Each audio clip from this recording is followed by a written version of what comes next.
بسم اللہ الرحمن الرحیم۔ السلام علیکم۔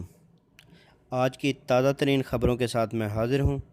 اگر آپ بھی سعودی عرب کی تازہ ترین خبروں سے باخبر رہنا چاہتے ہیں تو جلدی سے اس چینل کو سبسکرائب کر لیں تاکہ آپ ہر آنے والی خبر سے باخبر رہ سکیں۔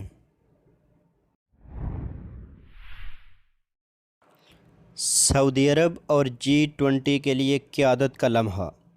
G20 میں دنیا کی سب سے طاقتور معیشتیں شامل ہیں، 19 ممالک اور یورپی یونین۔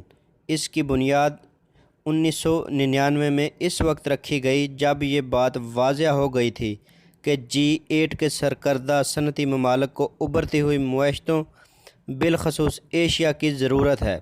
G20 دنیا کی GDP کا 90% اور اس کی آبادی کا 66% ہے۔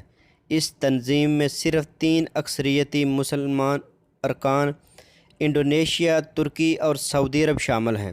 سعودی عرب واحد عرب ملک ہے جس نے گزشتہ برس 1 دسمبر سے G20 کی قیادت پہلی بار سنبھالی ہے۔ سعودی عرب سے پہلے جاپان تنظیم کی سربراہی کر رہا تھا۔ مدینہ میں OPD بند، مریضوں سے ملاقات پر پابندی۔ سعودی عرب میں محکمہ صحت نے مدینہ منورہ میں ہسپتالوں میں OPD بند کر دی جبکہ مریضوں سے ملاقاتوں پر بھی پابندی لگا دی ہے۔ اس پر عمل درآمد اتوار 29 مارچ سے شروع کر دیا گیا۔ محکمہ صحت کے مطابق اتوار سے مدینہ منورہ کے ہسپتالوں میں زیر علاج مریضوں سے ملاقات پر پابندی قائم کر دی گئی ہے۔ کوئی بھی ملنے والا چاہے رشتہ دار ہی کیوں نہ ہو، سرکاری اور نجی ہسپتال میں زیر علاج کسی مریض سے ملاقات نہیں کر سکتا۔ ہنگامی حالات میں کرفیو سے استثناء کیسے؟ سعودی وزارت داخلہ کرونا وائرس کے پھیلاؤ کو روکنے کے لیے احتیاطی تدابیر کے تحت مملکت کے تمام 13 صوبوں میں آنے جانے پر پابندی لگائی ہوئی ہے۔ سعودی شہریوں اور مقیم غیر ملکیوں نے دریافت کیا ہے کہ کیا اگر کسی کو ہنگامی ضرورت پیش آ جائے تو ایسی صورت میں اسے وزارت داخلہ کی جانب سے ریلیف ملے گا یا نہیں۔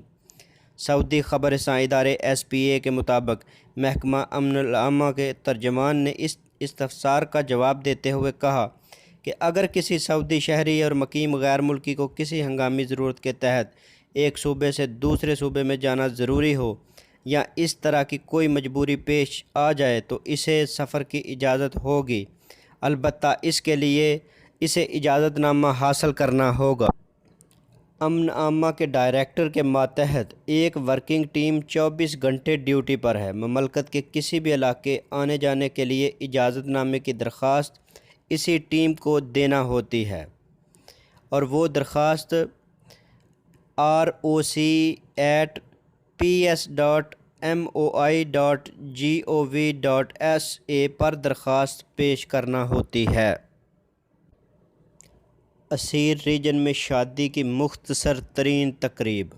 سعودی عرب میں اسیر ریجن کی کمشنری ظہران الجنوب میں مملکت کی تاریخ کی مختصر ترین شادی کی تقریب منعقد کی گئی۔ 15 منٹ کے اندر شادی کی ساری کارروائی انجام دے دی گئی۔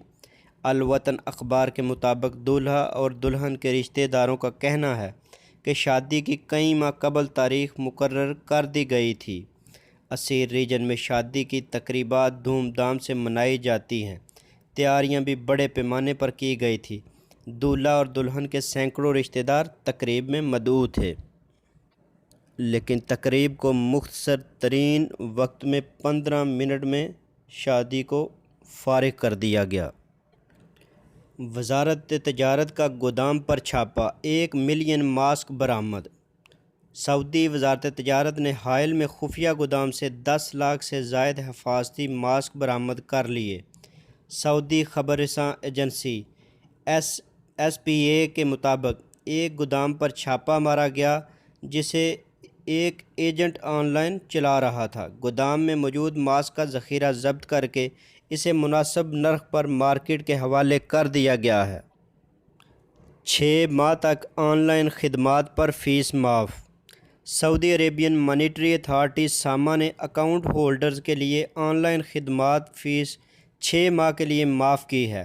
یہ فیصلہ نئے کرونا وائرس کے پھیلاؤ سے نبٹنے اور مختلف اقتصادی شعبوں پر اس کے منفی اثرات کا سامنا کرنے کے لیے کیا گیا ہے۔ غیر اخلاقی ویڈیو وائرل، 2 خواتین سمیت 12 افراد گرفتار۔ ریاض پولیس نے غیر اخلاقی ویڈیو کلپ سوشل میڈیا پر وائرل ہونے پر 2 خواتین سمیت 12 افراد کو گرفتار کر لیا۔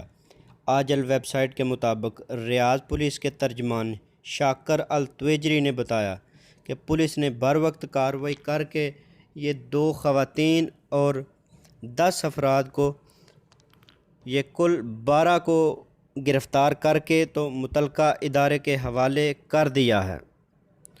ریاض پر بیلسٹک میزائل حملے قابل مذمت، امریکی سفیر۔ سعودی عرب میں متعین امریکی سفیر جان ابیزید نے سعودی عرب پر ایران کے حملے کی مذمت کی ہے۔ یاد رہے کہ حوثیوں نے ہفتے اور اتوار کے درمیانی شب سعودی دارالحکومت ریاض پر 2 بیلسٹک میزائل داغے تھے، جسے سعودی فضائیہ نے روک کر فضا ہی میں تباہ کر دیا تھا۔ سعودی ایئر مسافر طیارے کارگو کے لیے چلائے گی۔ سعودی عربین ایئر لائنز نے اعلان کیا ہے کہ وہ مسافر طیارے بعض ممالک کے لیے کارگو سروس کے طور پر چلائے گی۔ سعودی عربین ایئر لائنز کے طیارے سعودی کارگو کمپنی کے تعاون سے کارگو لانے اور لے جانے کی سروس فراہم کریں گے۔ سعودیہ کے طیارے مملکت سے متعدد ممالک سامان لانے، لے جانے اور لاجسٹک سروس کے لیے استعمال ہوں گے۔ عبدالرحمن السدیس آن لائن فرائض انجام دینے لگے۔ مسجد الحرام اور مسجد نبوی انتظامیہ کے سربراہ اعلیٰ شیخ ڈاکٹر عبدالرحمن السدیس نے نئے کرونا وائرس کے پھیلاؤ سے احتیاطی تدابیر اور صحت حکام کی ہدایت پر عمل درآمد کرتے ہوئے انتظامی فرائض آن لائن انجام دینا شروع کر دیے۔ اخبار 24 کے مطابق الحرمین جنرل پریزیڈنسی نے ڈاکٹر السدیس کی متعدد تصاویر جاری کی ہیں، جن میں وہ گھر میں بیٹھ کر مسجد الحرام اور مسجد نبوی کے معاملات دیکھ رہے ہیں اور متعلقہ اداروں کو ہدایات جاری کر رہے ہیں۔ ہنگامی صورتحال سے نپٹنے کے لیے سعودی ہسپتال تیار۔ سعودی عرب میں دمام میڈیکل کمپلیکس کے ڈائریکٹر زکریا الصفران نے کہا ہے کہ مملکت میں نئے کرونا وائرس سے متاثرین کی موجودہ تعداد توقع کے مطابق ہے۔ سعودی ہسپتالوں نے کرونا وائرس سے متاثرین کی تعداد میں کسی بھی متوقع اضافے سے نبٹنے کے لیے ہنگامی اسکیمیں تیار کر لی ہیں۔ شرق الاوسط کے مطابق زکریا الصفران نے مزید کہا کہ اگر خدا نخواستہ متاثرین کی تعداد میں اضافہ ہوا تو مشرقی ریجن میں متاثرین کے علاج کے لیے مزید ہسپتال شامل کر لیے گئے ہیں۔ تجارتی مراکز میں سرخ اور پیلے رنگ کی علامتیں کیوں؟ مملکت کے تمام شہروں میں کرونا وائرس سے بچاؤ کے لیے ہنگامی اقدامات کیے جا رہے ہیں۔ کہیں مارکیٹوں میں آنے والوں کا ڈرون کے ذریعے درجہ حرارت ریکارڈ کیا جا رہا ہے، تو کہیں صفائی اور جراثیم کش ادویات کا سپرے جاری ہے۔ میونسپلٹیوں اور بلدیاتی کونسلوں نے نیو کرونا وائرس سے گاہکوں کو بچانے کے لیے تجارتی مراکز میں حفظان صحت کی علامتیں لگوانا شروع کر دی ہیں۔ تجارتی مراکز میں سرخ اور پیلے رنگ کی علامتیں لگائی گئی ہیں۔ ہر علامت کے ساتھ انتہائی جملے بھی تحریر ہیں تاکہ صارفین کسی بھی جگہ ازدحام نہ کریں۔ اگر آپ کو میری یہ ویڈیو پسند آئے تو اسے لائک اور شیئر ضرور کیجیے گا۔ تو ملتے ہیں کسی نئی اپڈیٹ کے ساتھ، تب تک کے لیے اللہ حافظ۔